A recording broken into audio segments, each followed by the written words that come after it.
1903年12月17日，美国莱特兄弟啊，经过真侪年一直的研究，因家己研究出来固定式的无人机飞行家1号，这工总算试飞成功，虽然短短12秒飞36公尺远，因过实现了人类飞行的梦想，成为航空史上重要的纪录。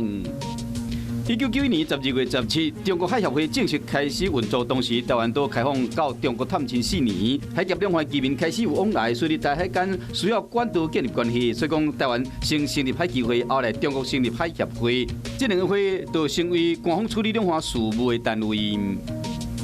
2010年12月17日，台湾5间银行的中国分行，包括第一银行、土地银行、合作金库、中华银行加国泰世华，进入中国银监会核准开业。金管会表示讲，这台湾金融机构的中国分行会使提供予台商更较完整的金融服务。